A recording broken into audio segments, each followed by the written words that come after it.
Santo Yusuf tulodo para bapa. Panglimbang 5 menit dina Kamis Kliwon tanggal 19 Maret taun 2026. Kapethik saka Injil Lukas bab 2 ayat 41 tekan ayat 51. Iki cerita bab kenakalanku dek isih cilik biyen. Munggo jalarane aku lali. Sing cetha, wektu iku aku mutung. Aku lunga saka omah ndelik ndepipis ing kebonan ganclong sisih wetan omahe Wasakarta.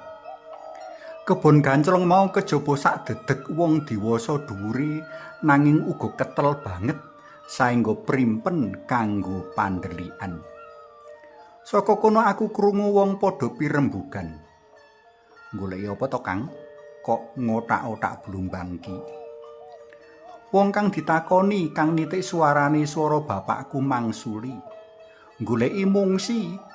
Kowe tesuk bocahe lunga ra pamit. Digoleki nyang endi-endi ra ketemu.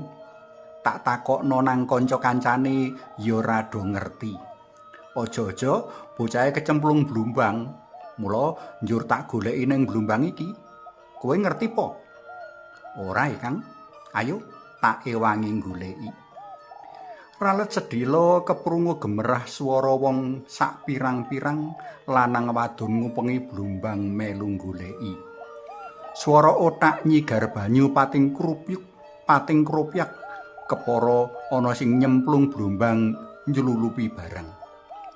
Bareng tito aku ora ana ing kono, wong-wong mau banjur padha gembruduk lunga saka kono.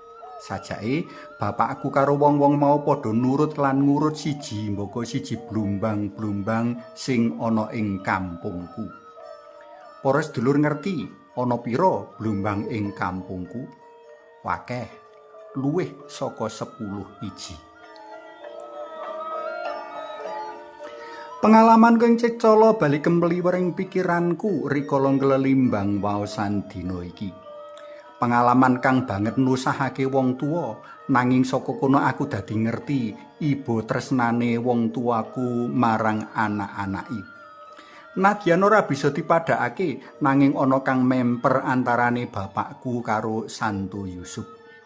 Minangka wong tuwa, mbuh bapakku, mbuh Santo Yusuf padha rumangsa duwe tanggung jawab marang panggulawentah, luwih-luwih marang kaslametan anak-anake. Kaya dene bapakku, aku yakin menawa Santo Yusuf banget sedih rikala pirsa menawa putrane ilang. Pikirane dadi campur bawur, ya kaget, ya mesakake, ya bingung, ya kemrungsung. Ana rasa luput gemrayah ing ati, ana rasa getun kang jero, gene minangka wong tuwa panjenengane lirwa ngawat-awati lan ngayomi anake. Nanging panjenengane ora kandhek ana ing sedih, getun, keduwung lan bingung. Panjenengane ngeningake pikir lan ngenengake rasa kanggo antuk keputusan kang becik, prayoga lan wicaksana. Panjenengane uga ora pegat ndedonga amrih Gusti Allah mbiyantu nemokake putrane. Kang katindakake sabanjure yaiku tanpa migatekake sayang awak, panjenengane nglarah lan ngrunut kanggo tinemune putrane mau kanthi takon-takon marang wong-wong kang ditemoni ing dalan sarta nekani papan-papan kang dinuga kanggonan anake. Santo Yusuf lega pranyata putrane tinemu ing padalaman suci, nembe mbat-mbatan karo para ahli Taurat lan wong-wong Parisi. Para tresna pelem kinasih saka waosan dina iki bisa kadudut sawetara piwulang.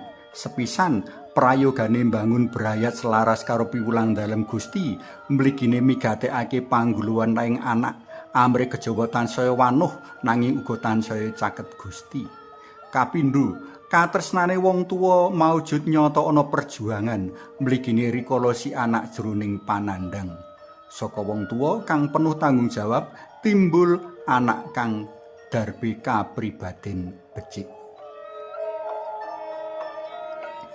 Suawi sami munjuk, kunjung asma dalem Yang Rama Yang Putra Tuwin Yang Roh Suci. Amin. Alamu ambek welas kawula munjuk sembah nuwun awit nugra Santo Yusuf tulodo para bapa pitaya. Mugi kawula saged nulodo kautaman-kautamanipun amrih tansaya ngemperi paduka. Amin. Kunjung asma dalem Yang Rama Yang Putra Tuwin Yang Roh Suci. Amin.